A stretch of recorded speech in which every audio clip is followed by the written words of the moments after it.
गीता 18 के श्लोक नंबर 62 में भगवान स्वयं कह रहे हैं कि अर्जुन उस परमेश्वर की शरण में जा जिसकी कृपा से परम शांति व शाश्वत स्थान अर्थात सतलोक को प्राप्त होगा।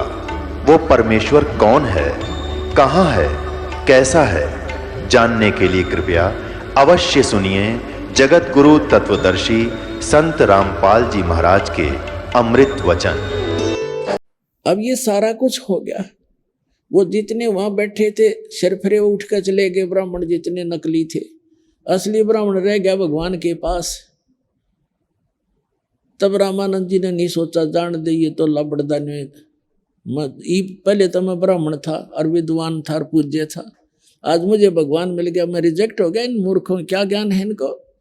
जब गुरु में था तो आज भी मैं गुरु हूं और मैं जिसको पूज रहा हूं इन सब ने मुझे उसी को पूजना चाहिए।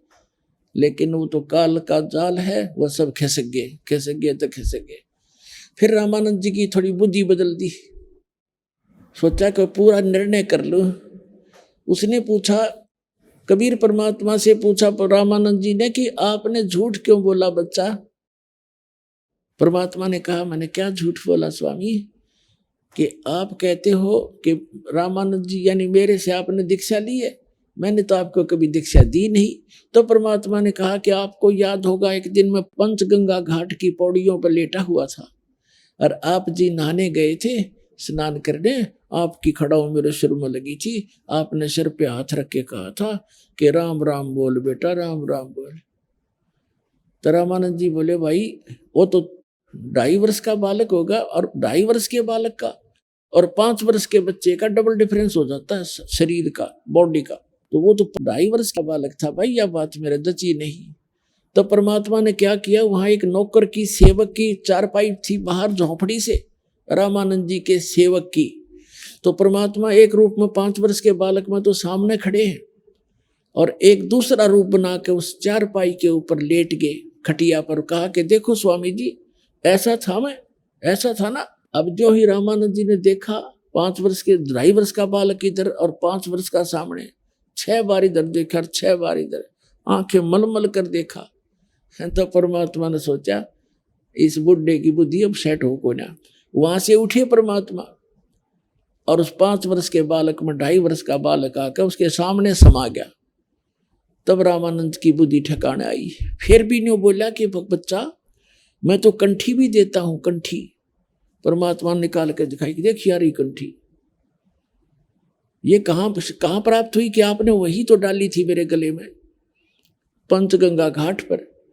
अब रामानंद जी की वो भी याद था कि वो मेरी खोगी थी कंठी। उसने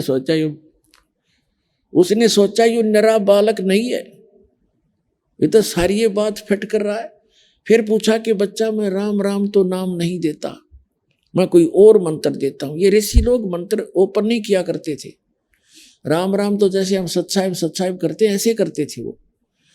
तो परमात्मा ने कहा आप ओम नाम देते हो। अब रामानंद जी की तो सिट्टी फिट्टी गुम होगी कि सारी सच्ची बतावा, जुल्हाओं तक तो ये बात जा ही नहीं सकती। मैं क्या मंत्र देता हूँ, प्रतिज्ञा कराता हूँ जिसको नाम देता हूँ, ऋषियों को देता था नाम ये, और बाकी हरे कृष्ण हरे राम यो भी नाम साथ में, ओम नमः शिवाय ये अलग था, लेकिन ये गुप्त मंत्र था इनका सार नाम था ओम। फिर रामानंद जी की बुद्धि चक्कर काट गई, अकेला बालक को नहीं, अकेला बच्चा नहीं है।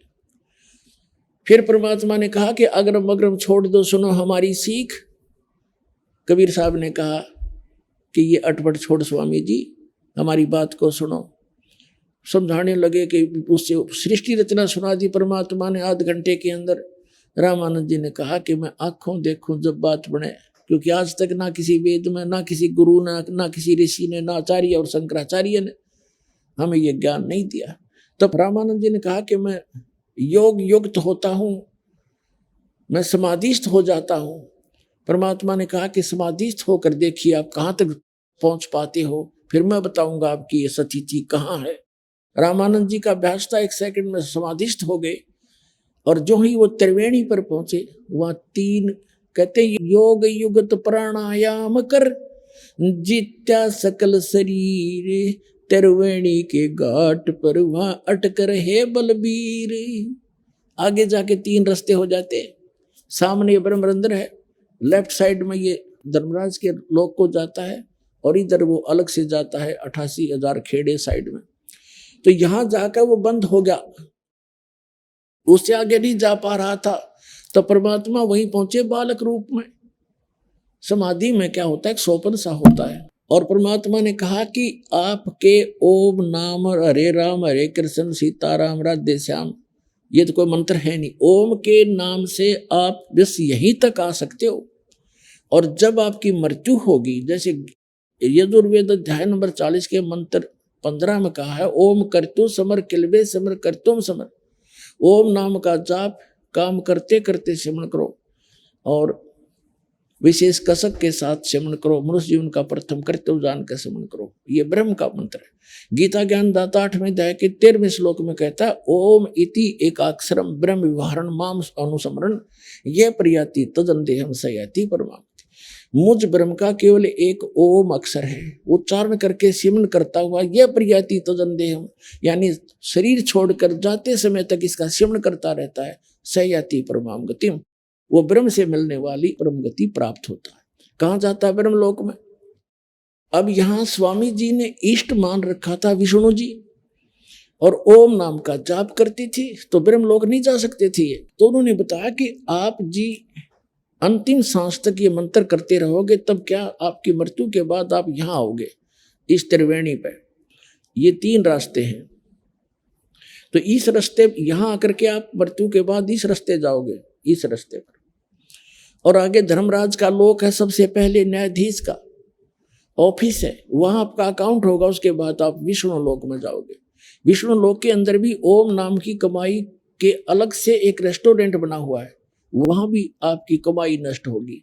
आप वहां जाओगे और फिर 84 लाख योनियों में आओगे। ये सामने का जो ब्रह्मरंध्र है, ये तुम्हारे मंत्र से नहीं खुल सकता। मेरे पास वो मंत्र है जो सतनाम बनेगा 2 अक्षर का, इन दोनों का मिलकर ये सिमरण किया जाएगा, तब ये ब्रह्मरंध्र खुलेगा। एक ओम एक तत् जो सांकेतिक है, जो दास आपको दे। तो परमात्मा ने कहा कि देखो मैं सुमन करता हूं अपने सतनाम का। सुमन करते ही सामने का वो एकदम कपाट खुल गया ब्रह्मरंध्र का, और परमात्मा को, उस आत्मा को साथ लेकर के रामानंद जी को ऊपर पहुंचे। कहा कि ये बैठा तुम्हारा भगवान ज्योत निरंजन, ये काल ब्रह्म, तुम इसे निराकार कहा करते थे, ये गुप्त रहता है, इसने प्रतिज्ञा कर रखी है साथ में जाएगी। 24 और 25 श्लोक में गीता ज्ञानदाता कहता है कि मैं अपने योग माया से छुपा रहता हूँ, मैं कभी किसी के सामने कभी अपने वास्तविक रूप में प्रकट नहीं होता। ये मेरा अनुत्तम एवं अटल घटिया नियम है। ये बैठा, फिर परमात्मा ने वो 11वां द्वार पार किया, जो परब्रह्म यानी उस अक्षर पुरुष के ब्रह्मांडों में प्रवेश करते हैं, 11वां द्वार। उससे आगे जाकर फिर परब्रह्म के अक्षर पुरुष के 7 संग ब्रह्मांडों को पार करके फिर 12वां द्वार है। 12वां द्वार पार करके भंवर गुफा पार करके जब सतलोक आता है, तो परमात्मा ऊपर के लोक में ले गए। और वहां जाकर देखा, जो एक सिंहासन के ऊपर राजा के समान परमात्मा बैठे हैं, सिर पे मुकुट है, गल में माला है, सुंदर शरीर है, करोड़ सूर्य मिला दे करोड़ चंद्रमा, ऐसा उनका एक रोमकूप की शोभा है। तो कबीर साहब नीचे से गए, वहां चवर उठा करके सिंहासन पर विराजमान उस परमात्मा तेजो में रूप वाले शरीर वाले भगवान पर चवर करने लगे। रामानंद जी ने सोचा कि ये भगवान है जो तख्त पर बैठा, सिंहासन पर बैठा, और ये कबीर तो यहाँ का कोई गण है, यहाँ का कोई देव है। इतने में वो तेजो में शरीर खड़ा हुआ, सिंहासन से उठा और हाथ जोड़े कि भगवान बैठो, आपका सिंहासन है। और कबीर साहब उसके ऊपर उछल कर बैठे, बालक जैसे उछला करे, और वो चवर करने लगा जो तेजो में शरीर था, जिसको रामानंद जी भगवान समझ रहे थे। अब रामानंद जी सोच रहे थे, ये कबीर बालक और ये भगवान, ये क्या चक्कर है, ये चवर कर रहा है। इतने में तेजो में शरीर और परमेश्वर कबीर जी 5 वर्ष के बालक कबीर साहब के रूप में समा गया उसके अंदर। अकेला कबीर साहब अनंत कोट ब्रह्मांड के संचालक के रूप में वहां विराजमान है, चौर अपने आप हो रहा है।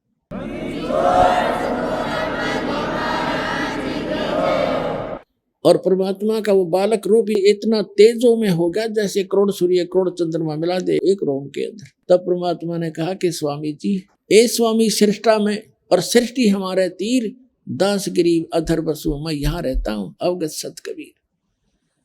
अब रामानंद जी तो चरणों में गिर गया, हे भगवान हम नहीं पहचान सकते आपको, और आप सचमुच आप भगवान हो। परमात्मा ने कहा कि वापस जाओ। अब जो ही वापस भेजा तो एकदम नीचे आया रामानंद जी, समाधि टूट गई उसकी, एकदम सामने देखा और सामने वो बालक फिर बैठा, 104 साल का बूढ़ा वृद्ध, और परमात्मा के चरणों में गिर गया और कहा तामा चित चक्रित भया और देखा फजल दरबारे, गरीब दास सिजदा किया हम पाए दीदारे। तुम स्वामी में बाल बुद्धि, 104 साल का ब्राह्मण, चारों वेदों का ज्ञाता, 18 पुराणों को ज्ञाता, गीता जी का मर्मज ज्ञाता कहलाने वाला, और भगवान की कैख भी पता नहीं था। 104 साल का वृद्ध ब्राह्मण ऋषि और 5 वर्ष के बालक धानक जुलाहे के बेटे के चरना में पड़ के क्या कहता है, तुम स्वामी में बाल बुद्धि, आप मेरे मालिक, और मेरा ज्ञान तो एक बालक जैसी बुद्धि वाला था। परमात्मा आपके ज्ञान और आपके वहां स्थान को देखने के बाद मुझे अकल आई। तुम स्वामी में बाल बुद्धि, ये भरम कर्म किया नासे, गरीब दास निज ब्रह्म तुम मेरे हो गया दृढ़ विश्वास। निज ब्रह्म, एक तो ब्रह्म है ये काल है, निज ब्रह्म असली भगवान तो आप हो, अब मुझे दृढ़ विश्वास हो गया। सुन बे सुन से तुम परे, उर से हमरे तीरे, दास गरीब सर्वंग में तुम अवगत पुरुष कबीरे। सुन बेसुन से परे हो और यहाँ भी आप बैठे हो। फिर क्या कहते हैं, कोटि कोटि सिजदा करे और कोटि कोटि प्रणामे, गरीब दास अनहद अधर हम पर से तव दामे। कोटि कोटि सजदा किया, कोट कोट प्रणाम। ये भगवान सामने बैठा जिसने खोज रहा, सारा जीवन न्यौछावर जिसने कर रखा, और सामने जैसे सर्प न मणि पा जा, निर्धन न धन मिल जा, भूखे न भोजन मिल जा, ऐसी सती थी रामानंद जी की होगी। और क्या कहते हैं, कोटि कोटि सजदा किया और कोटि कोटि प्रणाम। सिर पटक दिया महापुरुष ने, उस जिसकी खोज कर रहा था वो आप पे आ मिला। कोटि कोटि सजदा करे और कोटि कोटि प्रणाम, गरीब दास अनहद अधर, आपकी तो अनहद जिसकी कोई सीमा नहीं ऊपर, और हम पर से तव धाम, हमने आपका वो धाम, आपका वो स्थान देख लिया।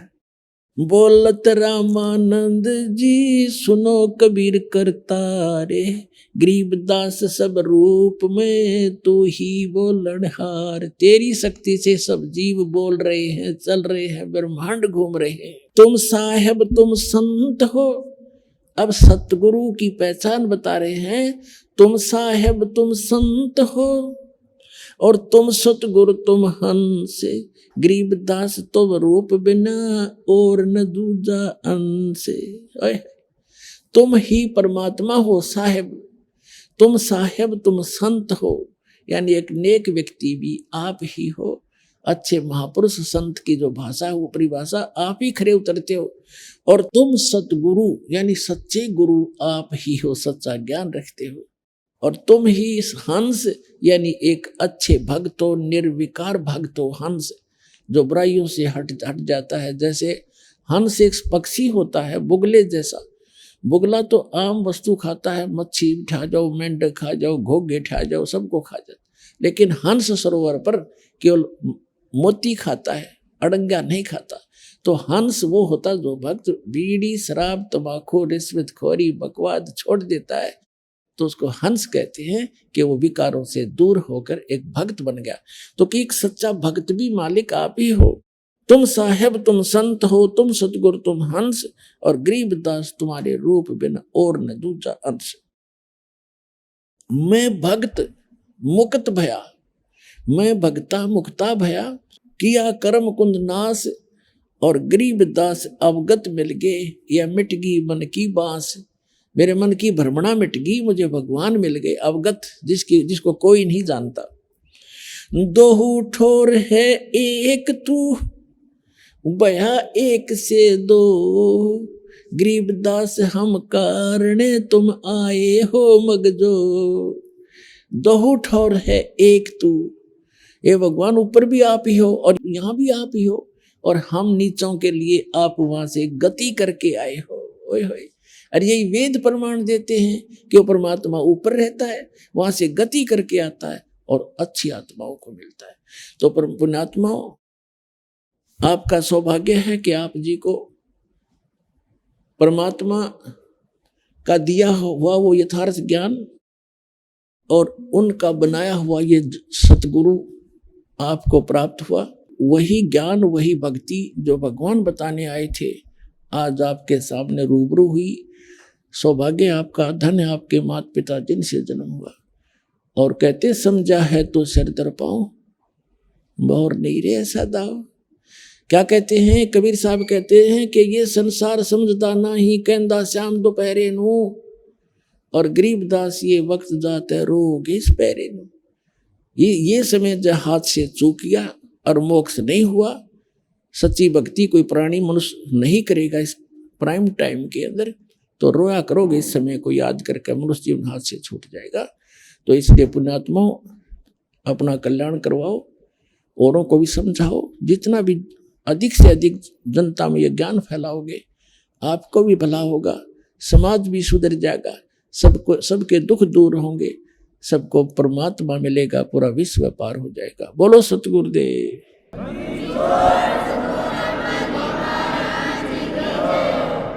ब्रह्म पिता परमात्मा पूर्ण ब्रह्म, सारी सृष्टि के रचनहार कबीर देव कबीर साहब जी की असीम रजा से आप सभी पुण्यात्माएं सत्संग सुनने के लिए उपस्थित हुए। इस कलयुग के अंदर सबसे दुर्लभ है सत्संग प्राप्त होना। आप जी के ऊपर परमात्मा ने ये विशेष रजा बख्शी है। आप कितनी पुण्यात्माएं हैं कि आपको सत्संग उपलब्ध हुआ। सत्संग का अर्थ होता है सत्य, तत्व ज्ञान, सत्य ज्ञान, आध्यात्मिक ज्ञान का जहां प्रचार होता हो उसको सत्संग कहते हैं। अध्यात्म मार्ग के अंदर हमने अपने आध्यात्मिक ग्रंथों को ही आधार मानकर आगे कदम बढ़ाना होगा, क्योंकि आज तक जो भी धर्म या उस धर्म के अंतर्गत फॉलोवर, उनके अनुयायी जितने भी हैं, वे प्रारंभ से ही अपने धर्म ग्रंथों को सर्वोच्च मानते हैं, उत्तम मानते हैं, शिरोधार्य मानते हैं। तो आज भी हमने उनको शिरोधार्य ही मानना होगा। और जो भी धर्मगुरु अपने धर्म ग्रंथों के विपरीत ज्ञान दे रहा है, उसको हमने अब छोड़ना होगा, तभी हम भक्ति मार्ग में सफल होंगे। इसके लिए पवित्र श्रीमद् भगवत गीता अध्याय नंबर 16 का श्लोक नंबर 23 और 24 पर्याप्त है हमें समझने के लिए। उसमें विवरण है कि शास्त्र विधि को त्याग कर जो मनमाना आचरण करते हैं, उनको न तो सुख की प्राप्ति हो सकती, न उनको कोई सिद्धि प्राप्त होती, और न ही उनकी परम गति होती है। तो पुण्यात्माओं, आध्यात्मिक क्रियाएं जो हम करते हैं, इन तीन वस्तुओं की प्राप्ति के लिए ही करते हैं कि अपने जीवन में हम सुखी रहें, हमारी कार्य सिद्ध हो और फिर परम गति हो। और ये तीनों ही पदार्थ शास्त्र विरुद्ध साधना करने से वंचित रह जाते हैं। इसलिए 24वें श्लोक में श्रीमद् भगवद गीता अध्याय नंबर 16 के कहा है, इससे तेरे लिए अर्जुन कर्तव्य और अकर्तव्य की व्यवस्था में, यानी कौन से धार्मिक अनुष्ठान क्रियाएं मंत्र जाप करने चाहिए और कौन से ना करने चाहिए, उसके लिए अपने सदग्रंथों को ही आधार मानना। तो पुण्यात्माओं, आज का जो समागम प्रारंभ हो रहा है, जो 5 दिवसीय ये सत्संग चलेगा, ये किस उपलक्ष्य में है, आज सबसे पहले आपको थोड़ी सी जानकारी देंगे, फिर परमात्मा की महिमा से आपको परिचित कराएंगे। ये जो सत्संग प्रारंभ हो रहा है, ये किस उपलक्ष्य में है? आत्मा परमात्मा की खोज में वर्षों युगों से लगी हुई है, हजारों करोड़ों युगों से लगी है। और हम अपने सदग्रंथों में ये भी पढ़ते आए हैं कि जो सत साधना करते हैं, मर्यादा में रहकर सत भक्ति करते हैं, वे ऐसे स्थान पर चले जाते हैं जहां से लौटकर फिर प्राणी कभी संसार में नहीं आता। प्रमाण के लिए श्रीमद् भगवद गीता अध्याय नंबर 15 के श्लोक नंबर 1 से लेके 4 में प्रमाण किया है कि तत्वदर्शी संत की प्राप्ति के उपरांत, और तत्वदर्शी संत कैसा होगा वो भी इसमें प्रमाणित किया है। जो उल्टे लटके हुए संसार रूपी वृक्ष के सभी विभाग जानता है, विस्तार से जानता है, वो तत्वदर्शी संत है। तत्वदर्शी संत 4 अध्याय के 34वें श्लोक में कहा है कि अर्जुन तू तत्वदर्शी संत से उस तत्व ज्ञान को प्राप्त कर। तो यहाँ 15वें अध्याय के 4 श्लोक में कहा है कि तत्व ज्ञान की प्राप्ति के उपरांत उस तत्व ज्ञान से इस अज्ञान को काटकर, अर्थात अज्ञान हटाकर, उसके पश्चात परमेश्वर के उस परम पद की खोज करनी चाहिए, जहां जाने के बाद साधक फिर लौटकर कभी संसार में नहीं आते।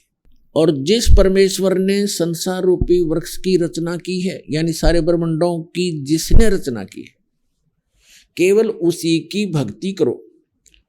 गीता ज्ञान दाता जो श्री कृष्ण जी के अंदर प्रवेश करके बोल रहा है, वो ब्रह्म है, सरपुरुष है। वो अपने विषय में कहता है कि अर्जुन, तेरे और मेरे बहुत जन्म हो चुके हैं, तू नहीं जानता, मैं जानता। मेरे कर्म और जन्म अलौकिक हैं, दिव्य हैं। प्रमाण के लिए श्रीमद् भगवद गीता अध्याय नंबर 2 श्लोक 12, अध्याय नंबर 4 श्लोक 5 और 9, अध्याय नंबर 10 श्लोक 2 में ये गीता ज्ञानदाता स्वयं कहता है कि मेरी भी जन्म मृत्यु होती है और मेरे उपासक की भी जन्म मृत्यु होती है और आपकी भी होती है। अभी तक जो हमारे धर्म गुरु श्री कृष्ण जी की पूजा का हमें विधान बताते थे, यदि हम ये मानकर चलें कि श्रीमद् भगवद गीता का ज्ञान श्री कृष्ण जी बोल रहे हैं, वैसे तो सच्चाई आपको बताई दी दास ने। श्री कृष्ण जी के अंदर ये सरपुरुष यानी काल ज्योत स्वरूपी निरंजन, जो जिसे योगी लोग ब्रह्म कहते हैं, ऋषि लोग जिसे ब्रह्म कहा करते हैं, वो बोल रहा है।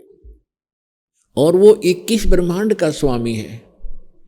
और श्री कृष्ण जी विष्णु जी के अवतार हैं। श्री विष्णु समझो से श्री कृष्ण समझो।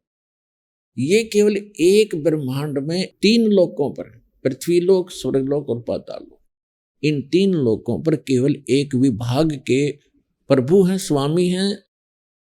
विष्णु जी सतोगुण विभाग के, यानी श्री कृष्ण कहो, विष्णु कहो, और ब्रह्मा जी रजोगुण विभाग के मंत्री समझो, साहब समझो, मालिक समझो, खुदा समझो।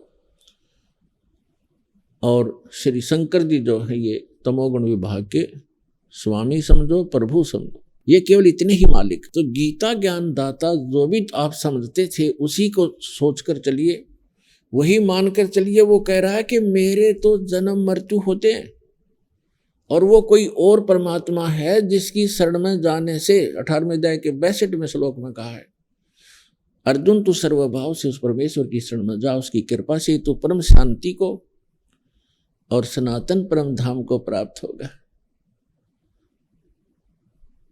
तो यहां हमने अब समझना है कि वो परमात्मा कौन है, जिसके विषय में गीता ज्ञानदाता भी प्रमाणित करा कि उसी की शरण में जाओ, उससे आपको वो स्थान मिलेगा जहां जाने के बाद फिर लौटकर कभी संसार में नहीं आओगे, वो शाश्वत स्थान है। तो अब हम जो प्रसंग चला है कि ये आत्मा परमात्मा को युगों से खोज रही है, और हम पिछले इतिहास देखते हैं अपने ऋषि महर्षियों के, उन्होंने हजारों हजारों वर्ष तपस्याएं की, साधनाएं की, अनुष्ठान किए कि भगवान मिले कल्याण हो। लेकिन यदि उनका मार्ग ठीक होता तो वही मार्ग वो हमें बताया करते थे, तो हम सभी चले जाते और पृथ्वी खाली हो जाती।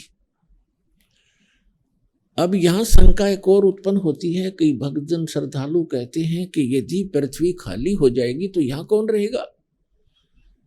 तो ये बालक सोच होती है, एक बिल्कुल अबोध बच्चा ये बातें कर सकता है जिसको कुछ भी ज्ञान नहीं। अब ये कोई सुख का स्थान थोड़ा ही है, हर चीज का अभाव यहां पर, और सारा जीवन हम अपने इस पेट पोषण पर ही लगा देते हैं और बीच में ही मृत्यु हो जाती है। इतना गंदा स्थान यहाँ रहने की इच्छा हमारी क्यों बन रही है? क्योंकि हमें उस अन्य सुख में लोक का ज्ञान नहीं और वहां जाने का कोई समाधान नहीं। अब जैसे चंद्रमा खाली पड़ा है, ऊपर के ग्रह ये सभी खाली पड़े हैं, तो एक पत्थर ये भी पड़ा रहेगा। हमने कौन सा ठेका ले रखा है यहीं पर गर्मी और सर्दी और भूख प्यास इन कैंसर से पीड़ित होकर मरने और जीने की? यह तो हमारी मजबूरी है। जब हम ऐसे स्थान पर चले जाएंगे जहां हमें शरीर इतना अच्छा मिलेगा जिसमें कोई रोग नहीं, निरामे मिलेगा। निरामे, आमे माने रोग होता है, निरामे माने निरोग शरीर मिलेगा। और ऐसा ही वहां दुनिया होगी आपकी, ऐसे आपका परिवार होगा जो कभी मृत्यु को प्राप्त नहीं होगा। और वहां एक ऐसा शिष्टाचार होगा, यहाँ तो कद बहु सास न गड़न लाग रही है या सास बहु के सर हो रही है, रोज कोई ना कोई पंगा जी ने बना रहता जीव के, हम ढीठ होकर जी रहे हैं, कोई विकल्प दिखाई नहीं दे रहा। तो हम ऐसे स्थान पर चले जाएंगे जहां कोई दुख नहीं, कोई वृद्धावस्था नहीं। अब कौन वृद्ध होना चाहता है, कौन रोगी होना चाहता है? और सभी हो रहे हैं। कौन मरना चाहता है? और सभी मर रहे हैं। तो ऐसे गंदे लोक में और फिर कोई ये कहे कि ये खाली हो जाएगा, ये तो जितना शीघ्र खाली हो उतना अच्छा। ये रहने का स्थान है। कहीं फ्लड आ रही है, मर गई दुनिया, कहीं पर भूकंप आ गया है, कहीं पर वैसे सूखाग्रस्त, कोई रोग से मर रहा है, कोई किसी तरह करा रहा है। तो ये तो एक बूचड़ खाना है ये पृथ्वी लोक, और ये स्वर्ग लोक यहाँ के, ये कोई स्थान ठीक नहीं है। तो परमात्मा की खोज में हम युगों से लगे हुए हैं, और यदि उन ऋषि महर्षियों का मार्ग सही होता तो हम चले जाते वहां पर, हम इस संसार में नहीं रहते। इसका कारण यही रहा कि हमारे सदग्रंथों का भी ज्ञान हमारे धर्मगुरुओं को नहीं था। वर्तमान के अंदर तो बिल्कुल ही बिजली गिर गई है, और विशेषकर इस हिंदू धर्म में तो कमाल कर दिया। इस अध्यात्म मार्ग में जो घोटाला देखा है इस हिंदू धर्म के अंदर, और अन्य धर्मों में नहीं देखने को मिलता। अन्य धर्मों के धर्मी जैसे कोई कुरान शरीफ का मानने वाला है, कम से कम कुरान शरीफ को आधार तो मान रहा है, और उसके अनुसार जैसा भी उनकी परंपरा वो एक ही तरह की भक्ति करे। इसी प्रकार ईसाई धर्म में देख ले, मुसलमान सिख धर्म में देख लो, और हिंदू धर्म में देख ले, जितने गुरु उतनी ही पूजा, जितने जो ज्ञान है उतने ही देवता। कोई कुछ पूज रहा है, कोई कुछ पूज रहा है, कोई कुछ बता रहा है, कोई कुछ बता रहा है, कोई आधार नहीं। जबकि हमारे सदग्रंथ हैं, उनको तो देखिए हम झांक के। तो हमारे धर्म गुरुओं को हमारे धर्म ग्रंथों का भी ज्ञान नहीं था। इस कारण से हमारे उन अनमोल रत्न, जो अनमोल खजाना हमारे घर में छुपा पड़ा था, ये हमारे धर्मगुरु उसको हमारे सामने रख नहीं सके, जिस कारण से हम गरीब से गरीब होते चले गए। हम आध्यात्मिक गरीब हो गए, निर्धन हो गए। कबीर साहब कहते हैं, कबीर सब जग निर्धना और धनवंता ना कोई, धनवंता सो जानिए जिस पर राम नाम धन होए। तो हमारे पास राम नाम धन नहीं रहा, जिस कारण से हम भिखारी बन गए। तो पुण्यात्माओं, अब हमने फिर राम नाम के धन को पुनः संग्रहित करना है शास्त्र अनुकूल साधना करके। अब आज का जो समागम प्रारंभ हुआ है, इसका उपलक्ष्य है कि ज्येष्ठ सुदी पूर्णमासी को वो परम अक्षर ब्रह्म जो हमारे पिता हैं, जो हमारे हमदर्द हैं, जो हमारे दुख में दुखी होते हैं, जो हमें सुखी करने के लिए और सतलोक जो स्थान हम छोड़कर आए हैं, जहाँ हम सुखी रहा करते थे, उसकी खबर बताने के लिए, खबर देने के लिए, उसकी जानकारी देने के लिए वो परमात्मा स्वयं ही आते हैं। और ये हमारे सदग्रंथ भी प्रमाणित कर रहे हैं। ऋग्वेद मंडल नंबर 9 सूक्त नंबर 86 और मंत्र नंबर 26 और 27 में, ऋग्वेद मंडल नंबर 9 सूक्त 82 मंत्र 1, 2, 3 में, ऋग्वेद मंडल नंबर 9 सूक्त 20 मंत्र 1 में, ऋग्वेद मंडल नंबर 9 सूक्त 94 के 94 के मंत्र नंबर 1 में, ऋग्वेद मंडल नंबर 9 सूक्त 95 के मंत्र नंबर 2 में, ऋग्वेद मंडल नंबर 9 सूक्त 96 के मंत्र 16 से लेकर 20 में, ऋग्वेद मंडल नंबर 9 सूक्त 54 मंत्र 3 में, ऋग्वेद मंडल नंबर 9 सूक्त 1 मंत्र 8 और 9 में, और भी अनेक स्थानों पर चारों वेदों के अंदर ये प्रमाण दिया है कि वो परमात्मा जो सर्वशक्तिमान है, सभी सर्वोत्पादक प्रभु, सबकी उत्पत्ति करने वाला, वो परमात्मा ऊपर रहता है ध्रुवलोक के तीसरे पृष्ठ पे। ध्रुवलोक माने तेजो में लोक, जो सौ प्रकाशित पृथ्वी सतलोक है। उस पृथ्वी पर वो परमात्मा एक गुम्बज के अंदर राजा के समान, सिर पर मुकुट है, ऊपर श्वेत छत्र है दाता के, और सिंहासन यानी तख्त पर विराजमान है। तो जिन महापुरुषों ने परमात्मा को वहां देखा, उन्होंने भी बताया है परमात्मा का साक्षात्कार जिनको हुआ है, क्योंकि वो परमात्मा स्वयं ही उनको लेकर के सतलोक गए थे, अपना निज स्थान दिखाकर उनको वापस छोड़ा था। उनमें से एक हैं आदरणीय गरीबदास साहिब जी, गांव छुडानी, जिला झज्जर, हरियाणा वाले। उन्होंने कहा कि श्वेत छत्र और सिर मुकुट विराजे, देखत ना उस चेहरे नु, गरीबदास ये वक्त जात है, रोगे इस पैरे नु। यानी वो परमात्मा के सिर पर सफेद छत्र है एक ऊपर, जैसे ये छत्र आप छतरी देखते हो छोटी सी, ये तो आर्टिफिशियल है, वहाँ परमात्मा की ओरिजिनल है। और सिर पर मुकुट है उस परम पिता के, जैसे राजा लोग पहनते हैं। यही ऋग्वेद मंडल नंबर 9 सूक्त 82 मंत्र 1 में है कि वो सर्व उत्पादक प्रभु, सब पापों का नाश करने वाला, राजा के समान दर्शनीय है, देखने में राजा के समान तख्त पर विराजमान है, सिंहासन पर बैठा है, और वहां से गति करके आता है, अच्छी आत्माओं को मिलता है जो दृढ़ भक्त होते हैं। तो इन सभी वेद मंत्रों का निष्कर्ष है कि वो परमात्मा ऊपर बैठा है, नर आकार है, मनुष्य दृश्य है। जिन महापुरुषों ने परमात्मा को देखा, उन्होंने कहा हमरे ही हुनियार है हमारा सृजनहार, हमारा सृजनहार, हमारा भगवान, हमारा उत्पत्ति करता, हमारे ही शकल का है, हमारे जैसी शकल का है, हुनियार हमारे जैसे रूप का है। लेकिन उस परमात्मा की सामर्थ्य और उसके बॉडी, मटेरियल ऑफ बॉडी हमसे ज्यादा शक्तिशाली और अविनाशी है, ताकतवर है, तेजों में है। तो सतलोक में जाने के बाद प्रत्येक प्राणी, प्रत्येक जीव हंस कहलाता है, हंस। और वहां जाने के बाद प्रत्येक का जो शरीर बनता है, वो जैसे हमें यहाँ शरीर मिला ये कच्चा है, किसी कारण से भी विनाश को प्राप्त हो जाता है।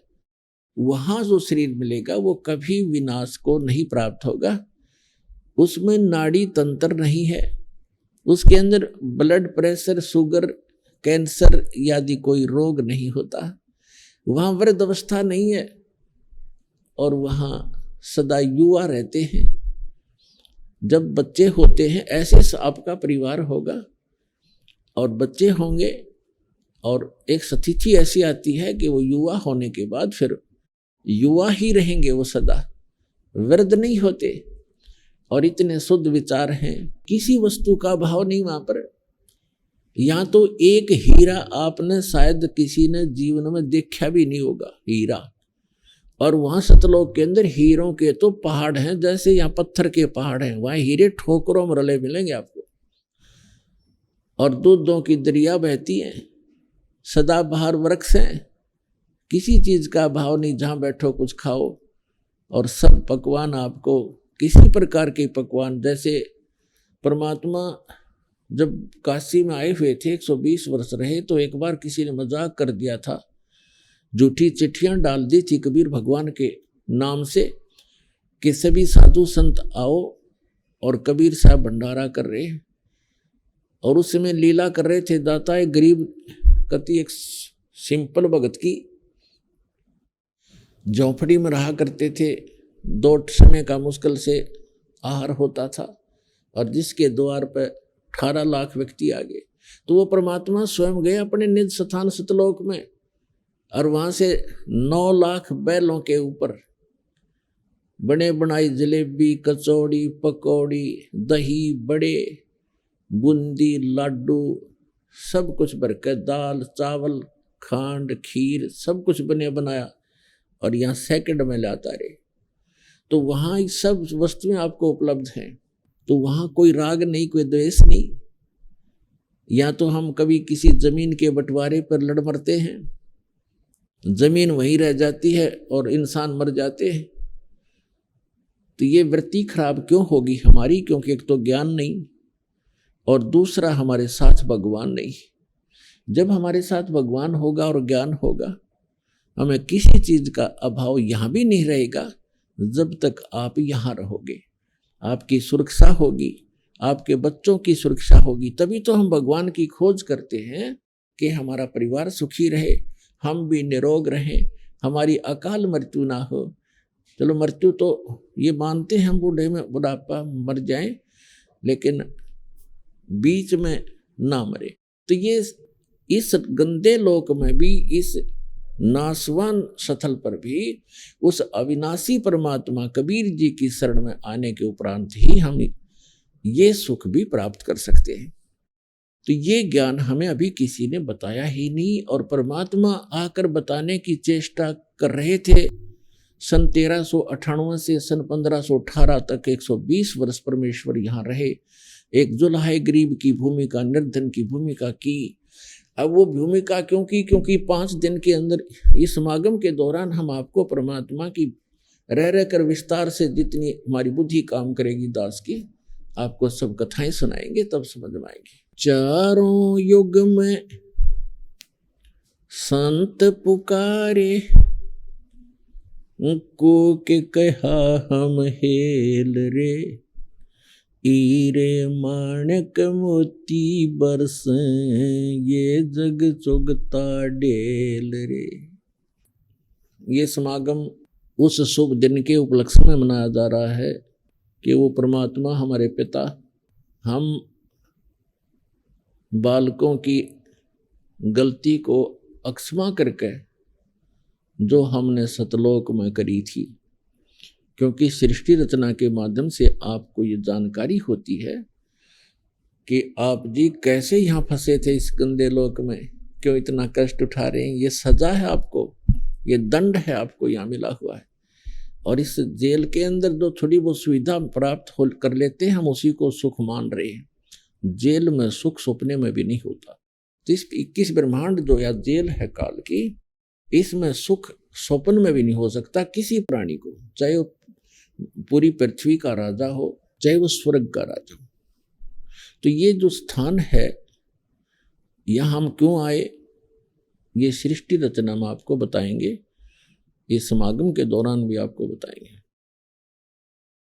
तो उस गलती को अक्षमा करके परमात्मा हमें बालक जान के अब यहाँ आते हैं, हमें अपना निज स्थान बताने, अपने पाने की यानी सतलोक जाने की विधि बताने के लिए वो स्वयं ही आते हैं। जैसे उस परमात्मा के विषय में आप जी ने अभी प्रमाण सुना कि चारों वेदों में उसमें स्पष्ट है कि वो परमात्मा ऊपर रहता है, वहां राजा के समान ओवरऑल कंट्रोलर के रूप में सिंहासन पर विराजमान है। और उस परमात्मा की शक्ति, पावर ऑफ गॉड, उस परमात्मा की शक्ति सर्वव्यापक है।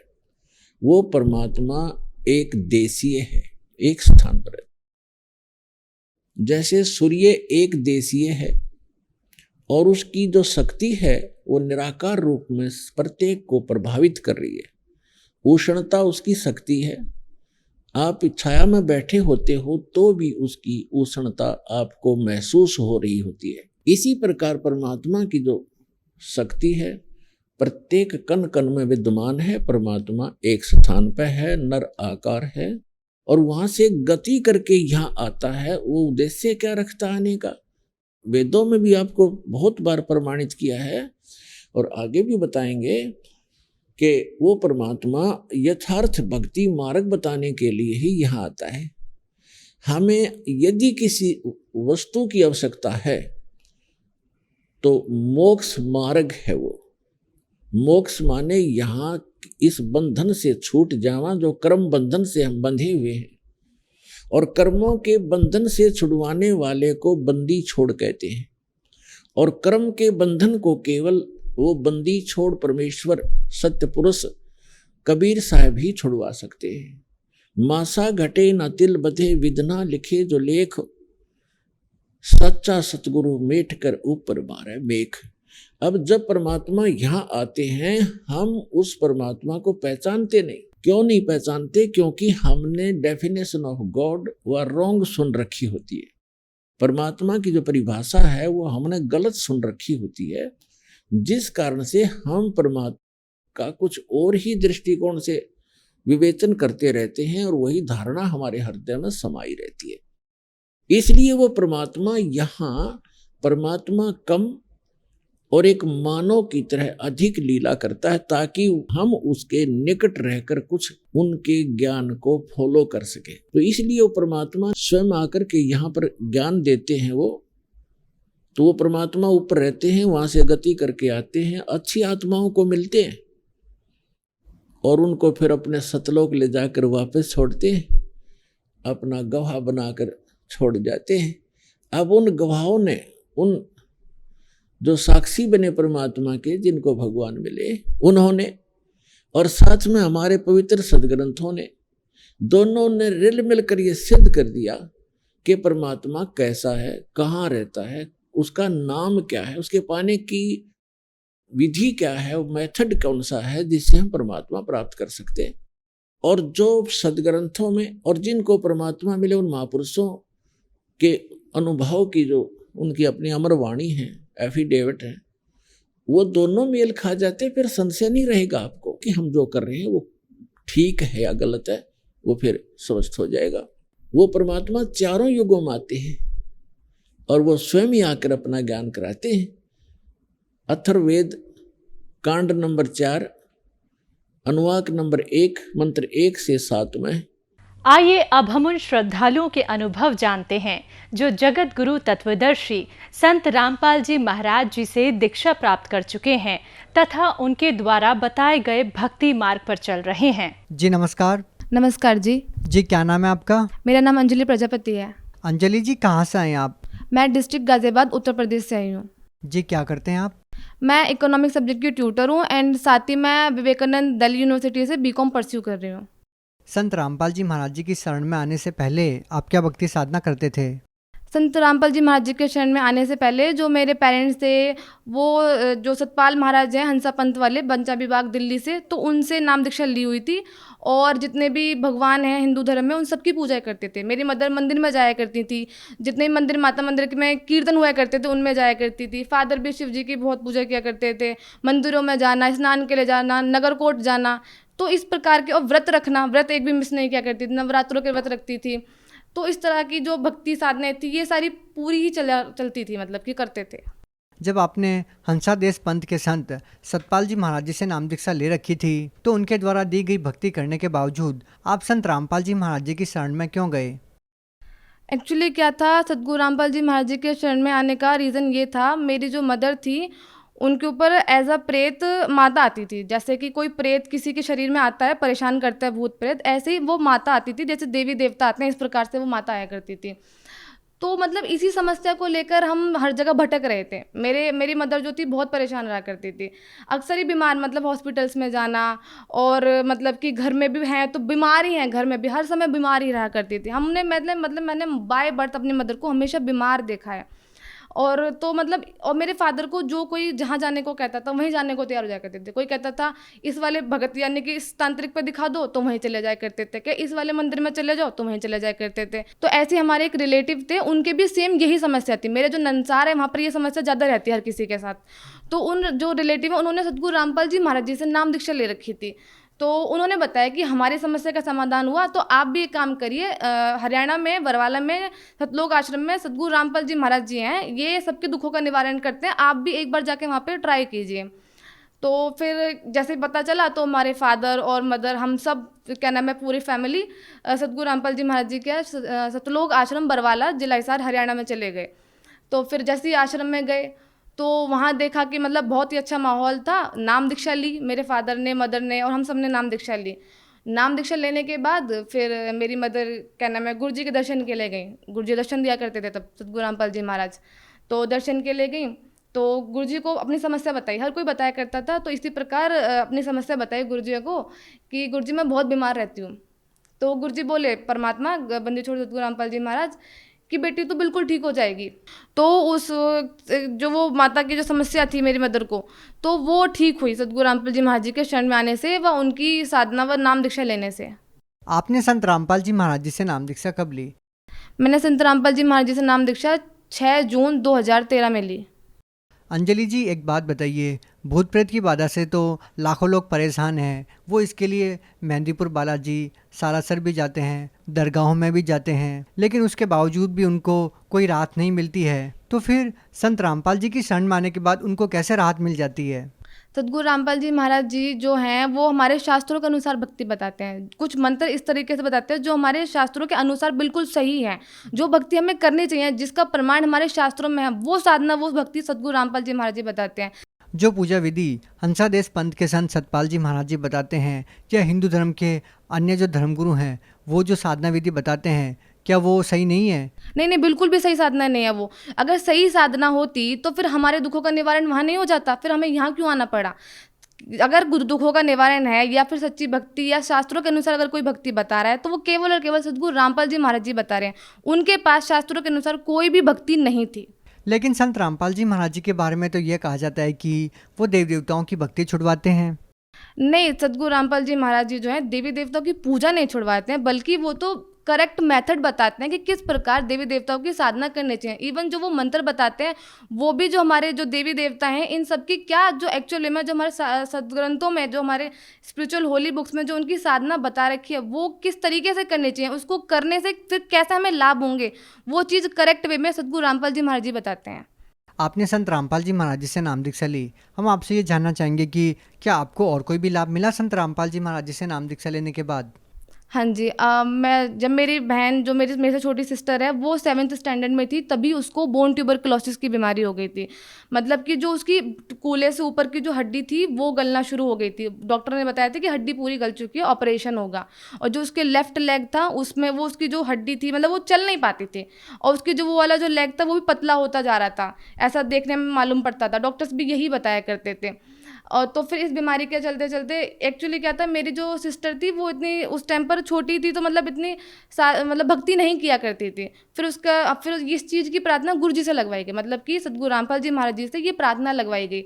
और वो जो टैबलेट्स खाया करती थी वो उससे भी उसके लीवर में प्रॉब्लम आती जा रही थी, वो टैबलेट्स भी उसको सूट नहीं करती थी। तो एक तो बोन ट्यूबरकुलोसिस की बीमारी, ऊपर से टैबलेट भी सूट नहीं करना, तो बहुत ही ज़्यादा समस्या वाली बात थी। उसको हर दिन फीवर ही रहता था। टीबी की बीमारी में ये सिम्टम्स होते हैं, फीवर रहना और लीवर का ठप पड़ जाना, काम ना करना, इस तरीके से। फिर सद्गुरु रामपाल जी महाराज जी से प्रार्थना लगाई और उसके जो मेरी सिस्टर थी उसका नाम शुद्धिकरण कराया। फिर उसने अपनी भक्ति फिर सुचारू करी धीरे धीरे धीरे धीरे। फिर क्या हुआ, जैसे ही भक्ति सुचारू करी फिर उसको धीरे धीरे लाभ मिलने लग गया।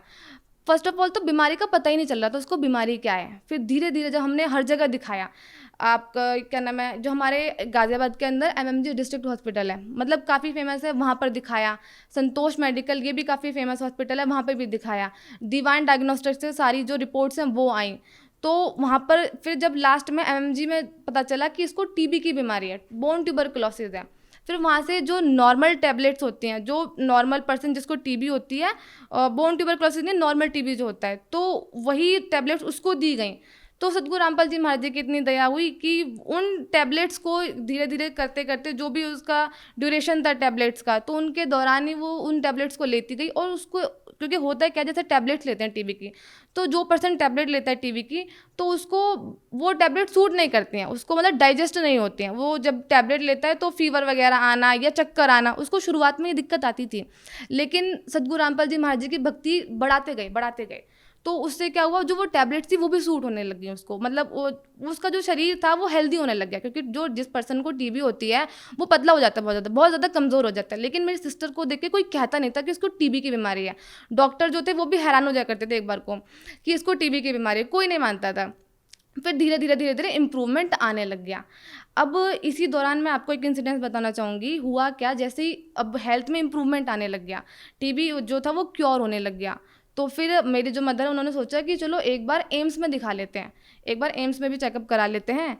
तो वहाँ पर गए, तो वहाँ पर अपॉइंटमेंट, डॉक्टर से अपॉइंटमेंट ले ली, सारे काम बंदी छोड़ सद्गुरु रामपाल जी महाराज जी की दया से बहुत ही नॉर्मली हो गए।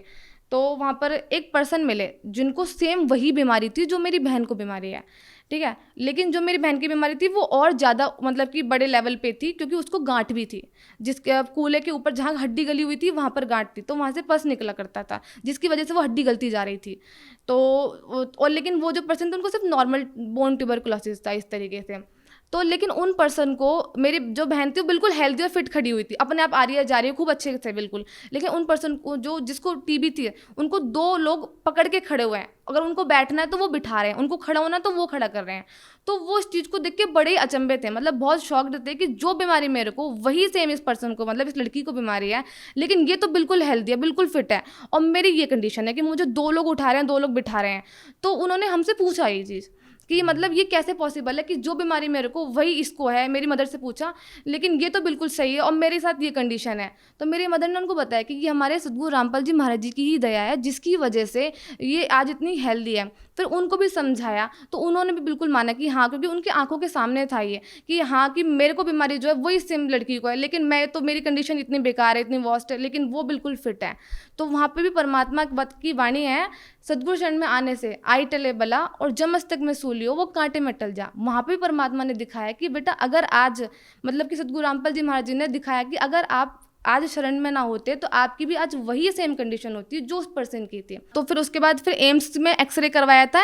एम्स में एक्सरे कराने के बाद जो मैं बता रही हूँ आपको, जो हड्डी गल गई थी, तो वो बिल्कुल जो हड्डी थी वो बिल्कुल क्योर आई, वो बिल्कुल एकदम, और जो हेल्थ थी उसमें भी इंप्रूवमेंट आया, TB भी क्योर निकल कर आया। जब मैं 10th स्टैंडर्ड में थी तो मेरे को भी पाइल्स की शिकायत हो गई थी, मतलब तो पाइल्स जो था बड़ा ही डेंजरस पाइल्स था, नॉर्मल पाइल्स नहीं था। और जैसे कि पाइल्स की जो बीमारी होती है, जिसको होती है उसी को पता होता है, मतलब कि आप कुछ खा नहीं सकते उसमें, कुछ भी। अगर आप सूखी रोटी खा रहे हो तो जिंदा हो, नहीं तो फिर आपका कोई कुछ नहीं हो सकता।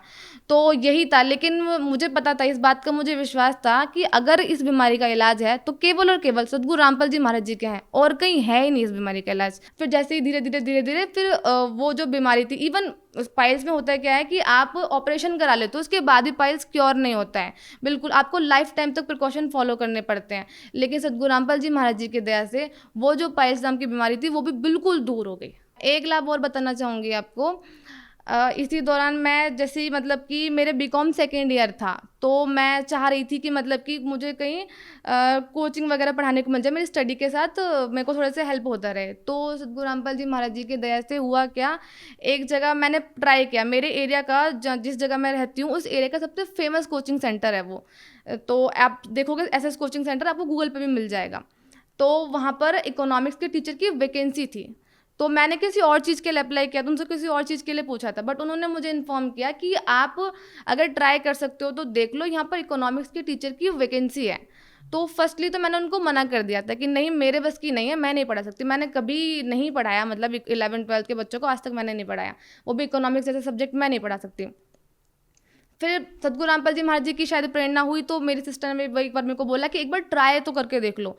तो मैंने एक बार ट्राई करके देखा, तो जैसे ही मैं गई, लेकिन उन्होंने मुझे बोला कि आप आ तो रहे हो, लेकिन इस बात का ध्यान रखना कि आपसे पहले यहाँ पर कई लोग आ चुके हैं, काफ़ी रैंकर्स जो हैं वो यहाँ पर आके पढ़ा चुके हैं, तो बच्चों को पसंद नहीं आया है किसी का, तो आप देख लेना। लेकिन मैं घर से निकलने से पहले सतगुरु रामपाल जी महाराज जी से प्रार्थना करके गई थी कि परमात्मा आप ही करा सकते हो, मेरी तो कोई औकात नहीं है, मैं तो कुछ नहीं हूँ, आप कराना चाहो तो भगवान आप ही करा सकते हो। ऐसा सतगुरु रामपाल जी महाराज जी से प्रार्थना करके फिर मैं निकली। फिर जैसे ही मैं गई, फर्स्ट डे मैंने जैसे ही अपना ट्रायल दिया तो सबको बहुत पसंद आया।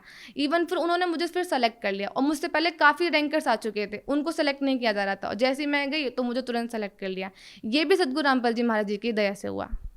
अंजलि जी, हम अपने समाज में देखते हैं कि दहेज उत्पीड़न के लाखों मामले आज सामने आ रहे हैं। आप भी एक महिला हैं। संत रामपाल जी महाराज जी के बारे में ये कहा जाता है कि वो दहेज मुक्त शादियाँ, दहेज मुक्त विवाह करवा रही हैं, क्या ये सही है? हाँ जी, सतगुरु रामपाल जी महाराज जी के सानिध्य में दहेज मुक्त विवाह किया जाता है, जिसको रमैनी का नाम दिया जाता है। इस विवाह के दौरान कोई भी किसी प्रकार का दहेज नहीं लिया जाता है, जो कि हमारे लिए काफ़ी वरदान साबित होता है। होता है क्या है, जैसे कि आज की डेट में मतलब कि बेटियों के लिए ये बहुत बड़ा वरदान है। मैं तो बहुत ज़्यादा आभारी हूँ सतगुरु रामपाल जी महाराज जी की, जिन्होंने ये मुहिम उठाया, ये बीड़ा उठाया सतगुरु रामपाल जी महाराज जी ने दहेज रहित शादी कराने का। होता है क्या है, जो पेरेंट्स होते हैं और जो डॉटर होती है, उनके ऊपर ये बहुत ज़्यादा बर्डन होता है कि पेरेंट्स जो होते हैं, बच्चे लड़की के पैदा होते ही वो दहेज इकट्ठा शुरू करना, मतलब दहेज को इकट्ठा करना शुरू कर देते हैं, पैसा इकट्ठा शुरू करने कर देते हैं कि अब शादी में इतना इतना पैसा खर्च करना पड़ेगा, जिसकी वजह से उनको एजुकेशन भी प्रोवाइड नहीं की जाती है। लेकिन सतगुरु रामपाल जी महाराज जी की दया से जो पैसा शादियों में खर्चा किया जाता था, आज उसी पैसे से जो बेटियाँ वो पढ़ाई जाएंगी। और इवन बेटियां ही नहीं, जो क्योंकि शादी में तो दोनों साइड से ही खर्चा होता है, तो इसी प्रकार ये जो बिना किसी आडंबर के या बिना किसी फिजूल खर्चे के जो शादियां की जाती हैं, इसी से ही संत रामपाल जी महाराज जी के द्वारा एक स्वच्छ समाज तैयार किया गया है। आप भगत समाज को क्या संदेश देना चाहते हैं? हाँ जी, मैं भगत समाज को यही संदेश देना चाहूँगी, सतगुरु रामपाल जी महाराज जी ने जो ये अध्यात्म ज्ञान है, इसको बहुत ही लॉजिकली एक्सप्लेन कर दिया संत रामपाल जी महाराज जी ने, कि जो संत रामपाल जी महाराज जी की पुस्तक है ज्ञान गंगा व जीने की राह, बहुत ही ब्यूटीफुली वे में संत रामपाल जी महाराज जी ने इनको बता रखा है, इसमें अध्यात्म ज्ञान बता रखा है। ये स्पेशली यंगस्टर्स के लिए भी और पूरे मतलब जितने भी हमारे समाज है सबके लिए संत रामपाल जी महाराज जी ने इसमें ज्ञान दे रखा है, और आप इसको समझोगे आपको बहुत ही लॉजिकली समझ में आ जाएगा। और संत रामपाल जी महाराज जी का मैं गुजारिश करना चाहूँगी कि संत रामपाल जी महाराज जी का सत्संग एक बार जरूर सुन के देखेगा और उनके ज्ञान को समझने की कोशिश करेगा। आप सत्संग व उनकी पुस्तकों को पढ़ोगे तो आपको बहुत ही सहज में ये ज्ञान समझ में आ जाएगा, और सत्संग समझने व ज्ञान को समझने के पश्चात नाम दीक्षा लेकर अपना जीवन सफल बनाइएगा। अगर आज के दिन कोई व्यक्ति संत रामपाल जी महाराज जी से नाम दीक्षा लेना चाहता है तो उनसे नाम दीक्षा कैसे ले सकता है? It is very easy. संत रामपाल जी महाराज जी की एक एप्लीकेशन है जो कि आप प्ले स्टोर से डाउनलोड कर सकते हो। एप्लीकेशन का नाम है संत रामपाल जी महाराज, जिसको आप गूगल प्ले स्टोर से डाउनलोड कर सकते हो। आप जब इस एप्लीकेशन को डाउनलोड करोगे तो आपको यहीं पे सब कुछ मालूम पड़ जाएगा कि आपके डिस्ट्रिक्ट में कहाँ पर कौन सा नामदान सेंटर है, और जितने भी सोशल मीडिया प्लेटफॉर्म्स हैं वहाँ पर संत रामपाल जी महाराज जी का जो ज्ञान है वो वाइडली स्प्रेड हो चुका है। तो आप वहाँ पर भी जाओगे, यूट्यूब पे, इवन फेसबुक पे, आप कहीं पर भी सर्च करोगे संत रामपाल जी महाराज जी का नाम या सत्संग उनको सर्च करोगे तो आपको उन सत्संग के दौरान जो नंबर्स शो किए जाएंगे आप उन पे कांटेक्ट करके भी संत रामपाल जी महाराज जी से नाम दीक्षा के लिए इन्फॉर्मेशन ले सकते हो। जी धन्यवाद। Thank you.